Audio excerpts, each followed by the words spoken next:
Hi, it's Mark Bossard, host of the Pawlik Automotive podcast, and we're here with Mr. Bernie Pawlik, Pawlik Automotive in Vancouver, of course, serving Vancouverites for over 38 years, repairing and maintaining cars, and 20-time winners of Best Auto Repair in Vancouver, as voted by their customers. We're talking cars. How are you doing this morning, Bernie? Doing well. So, a Mazda 3, extensive repairs and maintenance. Extensive. What was going on with this Mazda?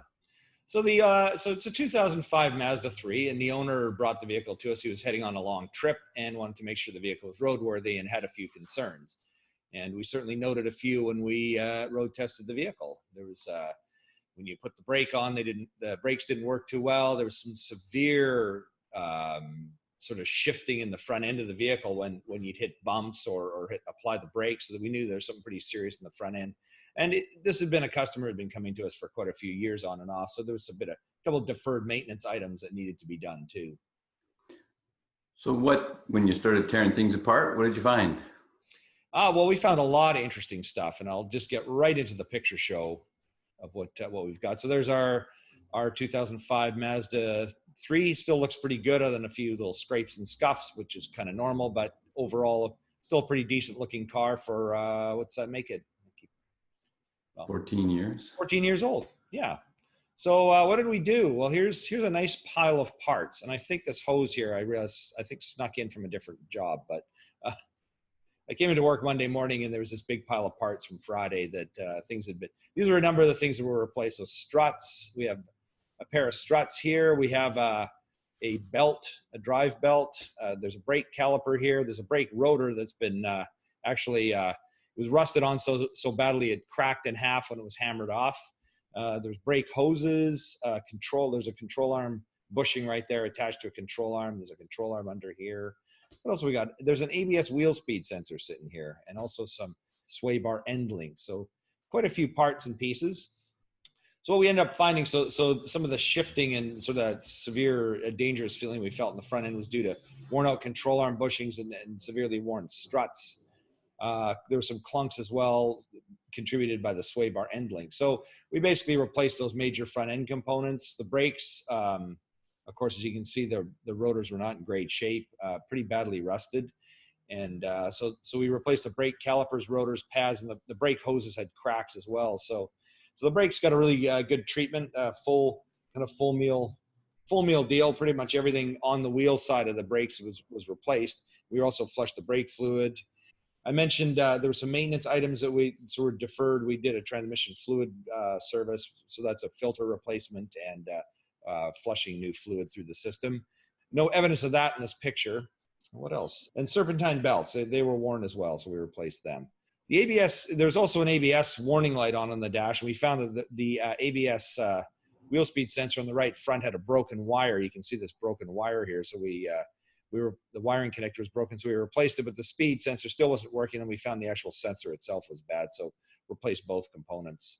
And that restored that issue, so the ABS brakes are back in full function. But just one other closer picture. This is a view of one of the rear brake rotors, and you can just see the rustiness. I mean, this surface from where I'm moving my mouse here, this should all be shiny metal, kind of like this, and not rust. So basically, the brakes are minimally effective, pushing against a rusted surface. So that's kind of our picture show. Lots of interesting parts. Kind of fun when you do a complete repair like this, and the car ends up driving away, with no clunks and stops well, and it's pretty rewarding. And I know it was a fair size bill, but the client will leave going, hey, I got good value for my money because my car's functional and safe again. So it sounds like this is a lot of work, almost like a rebuild or a partial rebuild of the vehicle. Was it worth doing? Well, I think so, but of course, every vehicle owner has to make a decision, because sometimes when you face with, I'm not going to talk about the cost of the bill, but a lot of times, vehicle owners are faced with a few $1,000 bill and they go, no, that's it, I'm out. I'm replacing the car, and other people are going, no, I'll keep going with it. This car, so it is 15 years old or 14 years old. It'll be 15 at some point. It's 165,000 kilometers, so not really high amount of mileage. I mean, if it was over 200, it might be like, maybe it's time to not consider doing this. But 165 is not too much for this vehicle. Mazda 3s are decent, reliable vehicle overall. So, I tend to, put them on a recommended list of cars to repair. Of course, it depends on how far you leave it. But these are items that just need to be done on pretty well any car if you leave it long enough. And obviously, this vehicle's seen some rusty, salty climates to have brakes like that. So it's a little harder on the vehicle. So that brings up a point. You said, where's the level of where they've left it too long? Would it have been, I know the answer to this, would it have been better to have been doing more regular maintenance and maintaining these items more gradually rather than waiting for almost catastrophic failure to then repair everything at once? What's the better strategy here? Well, I think it's better to repair on an ongoing basis, because you don't get hit with a huge repair bill like this. And a lot of times, sometimes we get cars in and people, it comes with all this level of repairs and maintenance, and people go, oh, forget it, I'm getting rid of the car. Whereas if they, and so then they're faced with the purchase of another car, which, in and of itself isn't necessarily a bad idea. But, if it's more economical to just keep repairing things as they go. For instance, it may be that if the car was brought in a year ago, we would have noted that, hey, these struts and control arm bushings are worn. Let's replace those right now. And the brakes may have been okay. So smaller bill, spread out, a little easier on the wallet. Let's put it that way. And in terms of choices. And a lot of times if you do things as things wear out, it's cheaper because you don't let things wear as far as they could. For instance, when you have severe front end wear, a lot of times you can end up wearing your tires out prematurely. So in this case, fortunately, that didn't happen. But a lot of times, if you have a bad shock absorber or strut, it can cause your tires to wear funny. And had you replaced them, you wouldn't be replacing tires as well.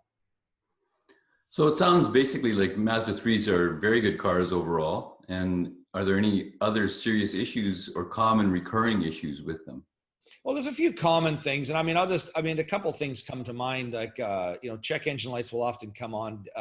And there's a variety of reasons they'll come on, but one common one on Mazdas is the thermostats will stick open, or they're open too soon. And you may not even necessarily notice a driving issue, although in a cold climate, you may notice not as much heat in the vehicle, in the cabin. But a lot of times that'll be a check engine light issue. That's a pretty common item.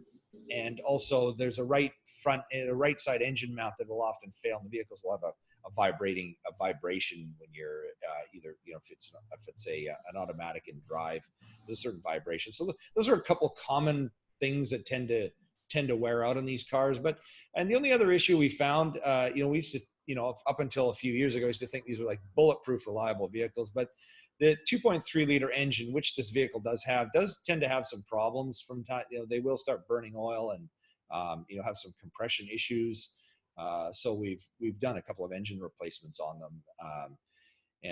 This kind of came along suddenly, and then we found out that a lot of other ones have that same issue. So the 2 liter model engine is sort of in this vintage, or in the 2000 sort of decade, tend to be really reliable, but the 2.3s do tend to have some problems after a while. But it's kind of hit and miss. Some of them go forever, and some of them develop problems. So maintain your vehicle regularly. Absolutely. Yeah, absolutely. Just maintain it, and you'll get the best life out of it. So there you go. If you're looking for service for your Mazda in Vancouver, the guys to see your Pawlik Automotive, you can reach them in Vancouver at 604-327-7112 to book your appointment. You got to book ahead. They're busy. Or check out the website, pawlikautomotive.com. Hundreds of videos and posts on there. Over 600, actually. I checked the other day. Awesome.